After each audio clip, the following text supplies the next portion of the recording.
학력과 스펙 중심이 아닌 능력 중심의 사회를 구현하기 위해 마련된 선취업 후진학 제도. 선취업 후진학 제도를 더욱 발전시켜서 고등학교를 졸업하고 곧바로 취업을 하더라도 원하는 시기에 언제든지 학업의 기회를 가질 수 있도록 하겠습니다. 지난해 정부가 고졸 채용을 독려한 결과 44개의 마이스터고와 473개의 특성화고에서 선취업 후진학 제도를 도입했다. 뿐만 아니라 특성화고와 마이스터고 졸업자의 취업률이 상승하면서 학생들에게 많은 관심을 얻고 있는데, 이와 같은 인기에 힘입어 내년부터 정부는 직업계 고등학교의 학생 비중을 확대해 나갈 계획이다.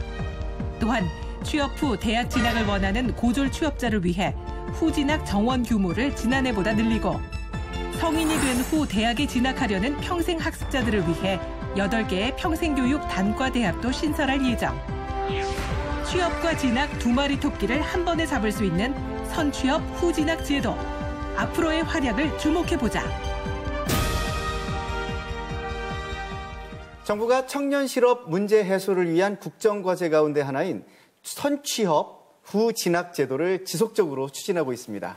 예, 선취업 후진학 제도를 안정적으로 정착시키기 위해서 그동안 어떤 노력을 해왔는지 자세한 내용 교육부 김홍순 직업교육정책과장과 함께 자세한 이야기 나눠보겠습니다. 네. 안녕하십니까? 네, 안녕하십니까? 네, 과장님, 선취업 후진학, 그러니까 뭐 먼저 취업해야 공부할 수 있다, 뭐 이런 얘기 같은데 어떤 취지로 도입한 건지 또 어떤 내용인지 소개 좀 해주시죠.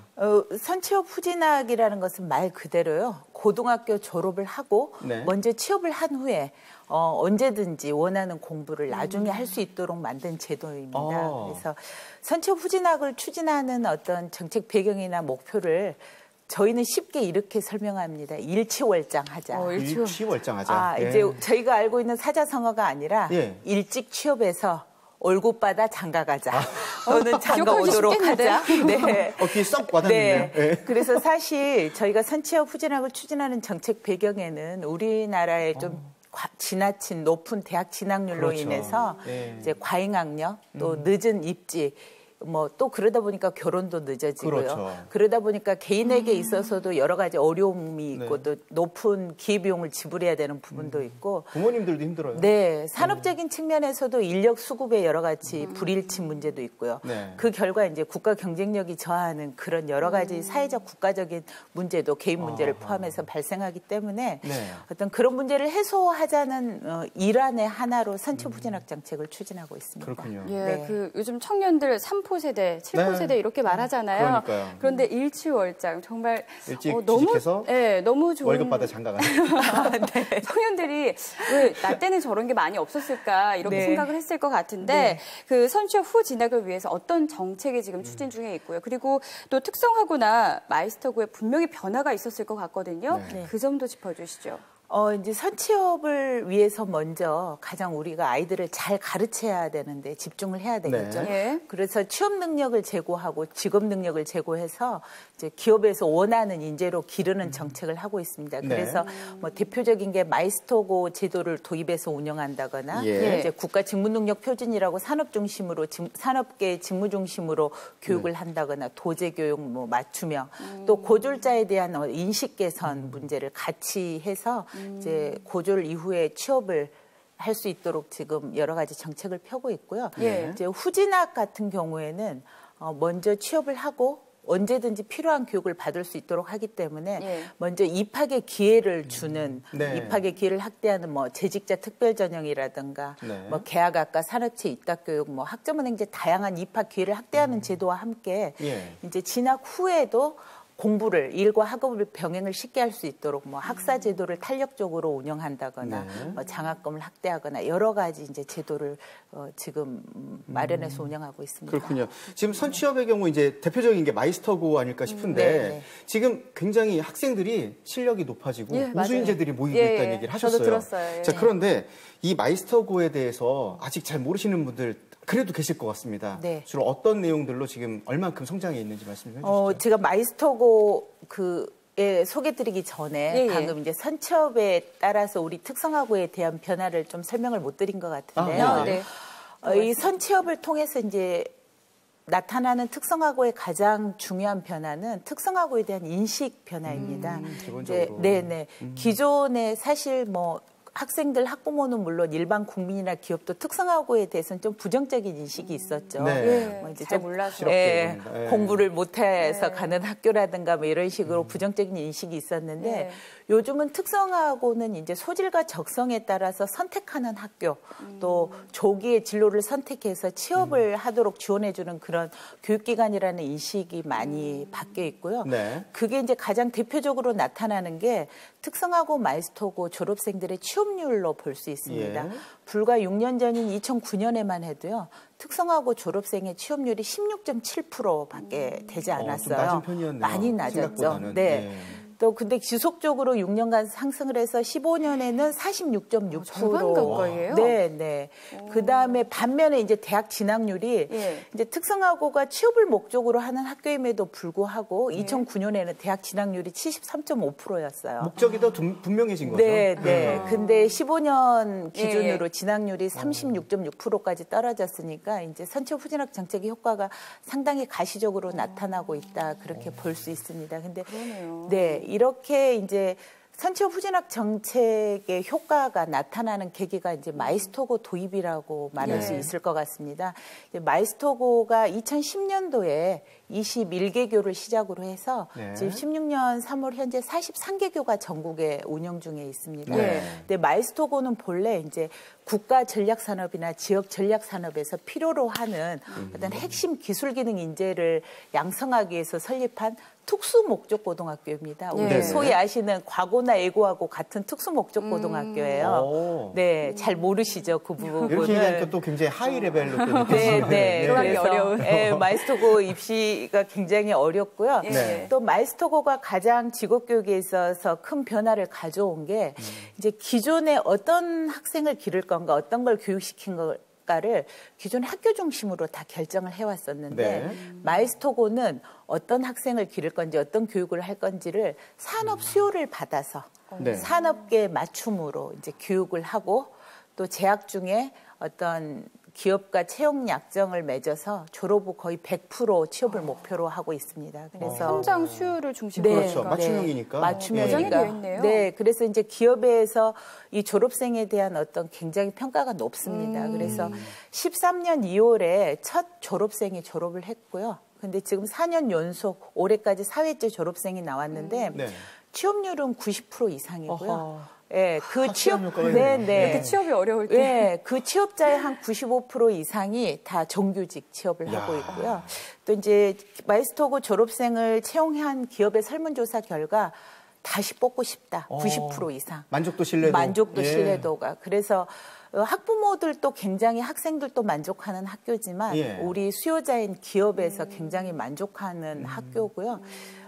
또 이제 가장 높이 평가하는 게 오히려 해외에서 마이스터고를 굉장히 높이 평가하고 있습니다. 해외까지 소문이 났나요? 그럼요. 그래서 이 중등 단계에서 가장 성공적인 모델로 마이스터고를 봐서요. 이제 해외에서 굉장히 벤치마킹을 많이 옵니다. 그래서 실제로 저도 외국에서 오시면은 굉장히 그 외국 분들한테 브리핑을 많이 하고요. 뭐 굉장히 관심이 있습니다. 그래서 네, 마이스터고가 이제 지금 지금 말씀하신 과정 좀 연계해서 좀 질문 드리려고 하는데 기업하고 학교하고 또 연계돼서 지난해부터 시작한 거잖아요. 이제 도제 교육이 활성화되고 있다 얘기를 들었는데 사실 뭐 독일이나 스위스처럼 약간 전통적인 마이스터를 키워왔던 나라에서 주로 해왔던 전통 수업 방식 아니겠습니까? 도제라는 게 어떤 방식인지 말씀 좀 구체적으로 해주시죠. 네, 이제 도제 교육은 우리 일반 상식적으로 아시다시피 이제 전문가 밑에서 일을 하면서 몸으로 배우는 게 도제 교육이죠. 네. 지금도 현재 도제 교육은 이제 독일과 스위스의 주된 직업교육 방식입니다. 뭐 옛날처럼 그렇게 하지는 않고 체계적으로 가르치고 있죠. 그렇지만 아직도 현장에서 이제 직업교육을 받는 게 독일과 스위스의 주된 직업교육 방식이고요. 이 독일과 스위스의 도제 교육 방식을 우리 한국 실정에 맞게 고등학교 단계에 도입한 게 바로 산학일체형 도제학교입니다. 네. 그래서 이제 이게 굉장히 진보된 직업교육 형태인데 기존에는 학교가 교육과정을 일방적으로 편성을 했는데 그렇죠. 지금은 학교와 기업이 같이 상의를 해서요. 필요한 교육을 하는 거죠. 네, 교육과정도 편성하고 운영도 같이 합니다. 그래서 학생이 학교에서는 이론과 기초 실습 교육을 받고요. 현장에 나가서는 심화된 현장 실무 능력을 네, 키우고. 실무 능력을 키웁니다. 그래서 이게 현장성 있는 직업 교육을 하고 있기 때문에 저희가 이제 뭐 채용 후에 뭐 질적 미스매치라든가 또 학생들이 조기에 취업을 유도한다든가 그래서 뭐 굉장히 호응이 좋습니다. 현재 15년 작년부터 9개 학교가 운영을 하고 있고요. 네. 지금 올해 60개 학교가 운영하고 있는데 지금 학생들은 졸업과 동시에 취업이 보장돼 있습니다. 네. 그다음에 또 학교에서 배울 수 없는 생생한 현장 교육을 그렇죠. 받을 수 있기 때문에 만족도가 높고요. 또 이제 참여하는 기업이 대부분 중소기업입니다. 근데 중소기업은 아시다시피 이제 기술 인력들이 굉장히 고령화돼 있고요. 굉장히 부족함에도 불구하고 채용이 어렵죠. 네. 근데 이 젊은 친구들을 직접 자기가 가르쳐서 바로 채용을 하기 때문에 기업에서도 만족도가 굉장히 높습니다. 서로에게 좋네요. 그러니까요. 네. 이게 결국은 또 NCS 국가직무능력 표준하고 연결되지 않을까 생각해보거든요. 네. 그러면 학생들한테까지 이게 확대 적용되면 특성화고라든지 또 마이스터고 다 적용받게 되는 거 아니겠습니까? 네. 어떤 부분에서 현장 반응은 어떤지 또 궁금합니다. 지금 NCS 올해 16년 3월부터 전체 특성화고 마이스터고에 이제 NCS 즉 국가직무능력 표준이라는 것을 적용을 했습니다. 네. 이제 아시다시피 NCS는 이제 산업계가 만든 거죠. 그렇죠. 이 직무를 수행하는데 기본적으로. 이러이러한 지식과 기술과 태도가 필요하다고 정의해 놓은 거고요. 네네. 또 학교는 그러면 그 직무 수행에 필요한 지식과 기술과 태도를 기를 수 있도록 교육과정을 운영하기 때문에 이제 학생들의 직무 능력이 굉장히 향상되고 있기 때문에 이제 학교나 학생들, 기업들도 굉장히 만족을 하겠죠. 학생들은 바로 필요한 교육을 받고 기업은 채용 후에 별도의 교육이 없이 기초 교육 없이 그냥 바로 본능을 시키면 되니까. 근데 이제 좀 이게 NCS 기반 교육 과정이 조금 어려운 점이 이제 기존 교육 과정하고 달리 이제 실습 중심의 교육을 많이 해야 됩니다. 그러다 보니까 이제 교원의 연수라든가 실습 기자재라든가 뭐 재료비에 대한 어떤 지원 부분에 요구가 있습니다. 그렇군요. 네. 그럼 이어서 좀 여쭤보면요. 그런 부분에 요구가 있다 하셨잖아요. 실습 중심이라서 뭐 안정적으로 지원이 되기 위해서 어떤 노력들이 필요할까요? 이제 저희가 많은 노력을 하고 있는데요. 실제로 NCS 기반 교육과정을 준비하면서 교원 연수에 가장 우선 힘을 썼습니다. 왜냐하면 실제로 그 교육과정을 운영하시는 주체는 이제 선생님들이기 때문에요. 그래서 기존의 어떤 이론 중심의 교육이 아니라 실습 중심의 교육을 운영하실 수 있도록 뭐 교수학습 방법을 개선한다거나 또 평가 방법을 개선한다거나 그럴 수 있도록 그 심화 연수를 계속해서 실시해 왔고 또 앞으로도 지속적으로 실시할 계획입니다. 또 무엇보다도 이제 교과별 커뮤니티를 온라인상에 만들었어요. 그래서 어떤 선생님이 이 개발한 교수학습 자료를 이 커뮤니티에 올리면 다른 선생님도 같이 보고 활용할 수 있도록 그런 공유하면서 수정 보완 되겠네요. 그래서 그런 작업을 했고요. 이제 실습 기자재 지원을 위해서 저희가 작년에 교육부가 지방교육재정 교부금법 시행령이라는 걸 개정을 해서요. 이제 교육청으로 내려가는 보통 교부금 안에 NCS 기반 교육과정 운영비를 지원할 수 있도록 지금 예산을 마련을 했습니다. 그래서 좀 부족하긴 하지만 지금 계속해서 뭐 지원 방안을 지금 시도교육청과 협력해서 마련하고 있습니다. 네, 알겠습니다. 마지막으로 질문을 드리자면요. 이제 학부모들 중에서는 관심 있는 분들 있을 거잖아요. 경쟁률이 높아지면 어떨까 이렇게 걱정하실 텐데 다행히 그 2022년까지 30% 수준으로 확대하기로 했습니다. 이거에 대한 배경과요. 그리고 중학교 자유학기제 말씀하셨는데 어떤 연관성이 있는지 말씀해 주시죠. 네, 그 고등학교 단계에서 우리나라에서 직업교육에 참여한 학생 비중이 19%에 불과해요. 근데 OECD 국가 평균은 한 47%이기 때문에 상대적으로 굉장히 낮죠. 이제 그런데 사실 중학교에서 고등학교 특성화고를 지나가는 단계에서 매년 한 15,000명 정도가 탈락을 합니다. 실질적으로 진학 수요를 저희가 다 수용을 하지 못하고 있고요. 이제 또 산업 측면에서 보면 이제 고용부가 발표한 중장기 인력 수급 전망을 보면 대졸자는 초과 공급이지만 고졸자는 초과 수요가 굉장히 발생하고 있습니다.